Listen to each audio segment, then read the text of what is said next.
Em nome de Jesus, o menino nascido em Belém, que traz alegria e paz. Amém. Apesar da alegria e da paz que celebramos no Natal, eu quero começar as reflexões aqui falando de choro. Exatamente. Quero começar falando de choro e mencionando Mateus capítulo 5, versículo 4, que nos diz: bem-aventurados os que choram, porque serão consolados. Como é que você se sente? Como é que você se sente quando alguém chora perto de você? Quando você está na presença de alguém e essa pessoa começa a chorar, como é que você se sente? Em geral, a gente se sente meio desconfortável, não é verdade? Não sabemos se ficamos em silêncio, se abraçamos, se falamos alguma coisa. O choro traz desconforto, sim, mas quero trazer reflexões sobre ele. E talvez por causa do desconforto é que uma das canções natalinas, muito conhecidas na nossa época, dizem: quero ver você não chorar. Lembram? Quero ver você não chorar. Mas o choro existe, ele está presente, ele é desconfortável. O texto diz: bem-aventurados os que choram, porque serão consolados. Como é que pode, que o choro pode trazer bênção? Como isso acontece? Antes de responder a essa pergunta, eu quero convidar vocês a ouvirem um som. Fiquem atentos aí, escutem, ouçam.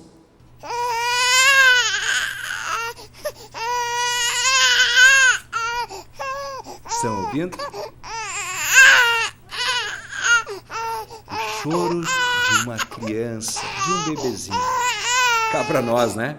Esse choro é encantador. Na verdade, ele é desconfortável também para os papais, as mamães que estão cansados, né? De repente ouvem esse choro à noite e têm que levantar. Aquele choro de cólica não é nada confortável, mesmo sendo de um bebê.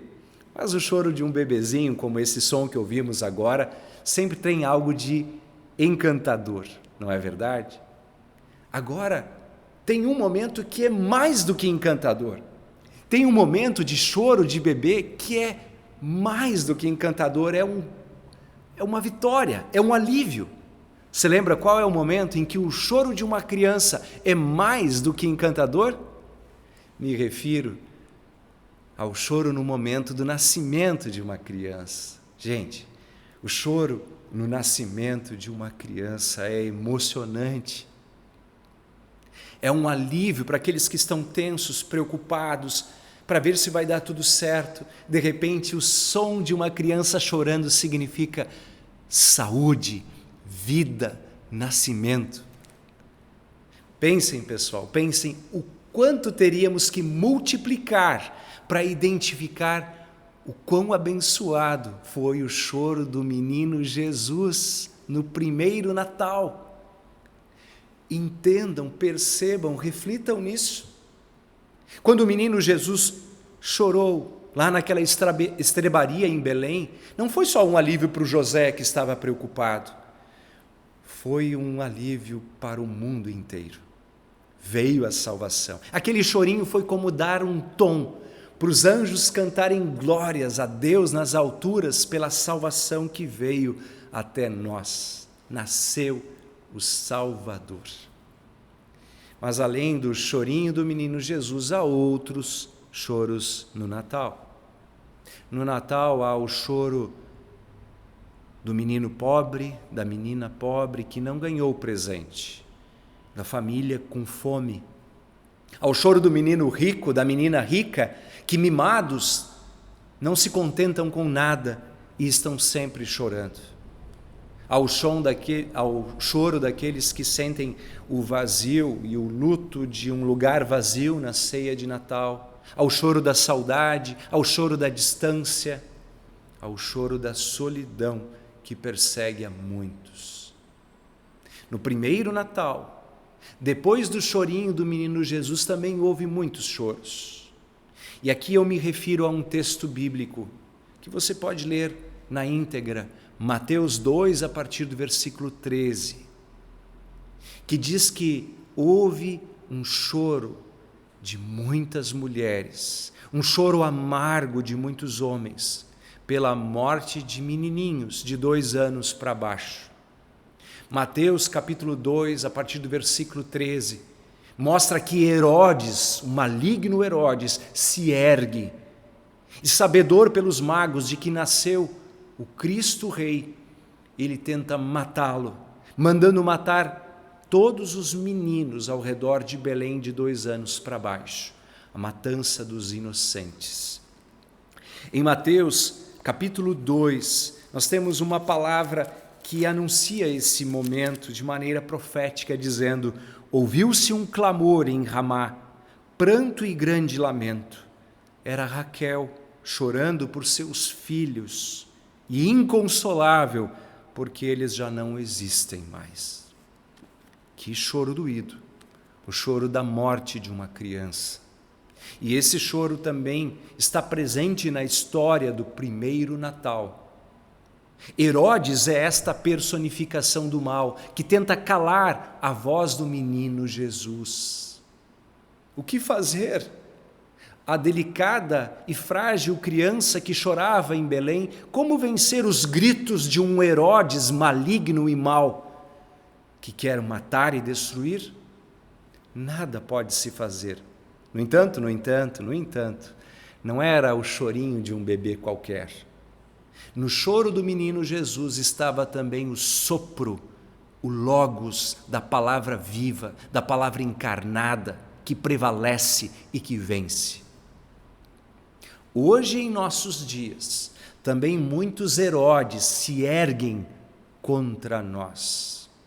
E eu quero dizer que você, nesse dia festivo, que parece surpreendente eu estar falando em choro, mas quero dizer, para que a alegria do Natal prevaleça, é preciso que você perceba quais são os Herodes que se erguem em sua vida para calar a voz do menino, da palavra de Deus no teu viver. E esse exercício só você pode fazer. Essa reflexão só você pode ver. E eu repito, há Herodes que se erguem em nosso mundo, perseguindo cristãos, há Herodes que se erguem zombando de nossa fé, há Herodes que se erguem fora de nós, procurando calar a voz do menino. Nessa época de advento, eu sempre penso que há uma conspiração, sim, uma conspiração do mal, porque é uma época tão linda, mas tão corrida, tão cansativa, tão cheia de quinquilharias que os Herodes desse mundo criam, para que ninguém tenha sequer tempo de ouvir a voz do menino. Para lá e para cá, trabalhos e lazer, e a honra ao aniversariante se esvazia. Como você tem vivido os seus natais? Além dos Herodes que se erguem do lado de fora, do lado externo, é preciso você estar ligado, atento, porque dentro de nós também se erguem muitos Herodes. Sim, o pecado está em nós, nos enche de impureza, de maledicências, de maldades, de soberba, e temos que reconhecer isso. Esses Herodes enchem também o nosso coração, ao ponto que daqui a pouco brade-se de nós uma voz, como os do dono da hospedaria, que dizendo: aqui não tem lugar, aqui não há lugar para Jesus nascer. O que fazer diante disso? Diante da força de Herodes, somente a força de Jesus, para prevalecer e vencer. E ele nos convida ao arrependimento, ao arrependimento. Se lá no início eu perguntei como pode um choro ser uma bênção, se lá no início ao mencionar Mateus 5,4 eu disse: bem-aventurados os que choram, porque serão consolados, agora eu lhes digo que além do chorinho de Jesus ser uma bênção, também o choro da contrição e do arrependimento torna-se uma bênção para todos nós. E isso é uma linguagem adversa à ideologia humana. Tanto que aquela canção que eu citei lá no início diz assim: quero ver você não chorar, e ela continua dizendo: nem olhar para trás, nem se arrepender do que faz. É assim que diz a letra.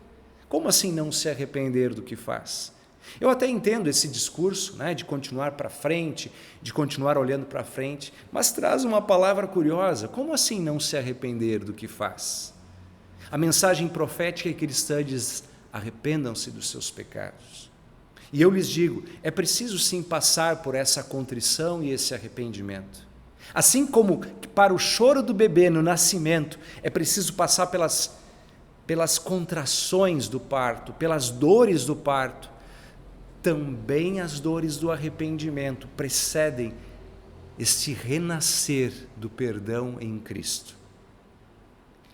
Arrependa-te dos teus pecados, confia em Jesus, celebre a paz e o perdão que existem, porque o grito e o choro do menino Jesus é o grito do homem, Deus na cruz, que diz: está consumado, teus pecados estão perdoados.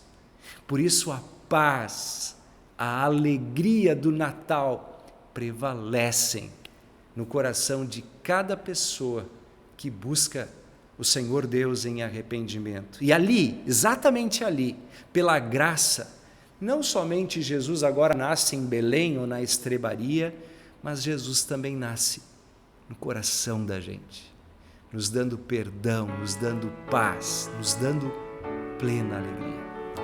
A alegria com a qual também eu digo para cada um Feliz Natal, uma feliz vida no Senhor Jesus, que nasceu, viveu e morreu, mas venceu a morte em nosso lugar e nos dá constantemente um Feliz Natal.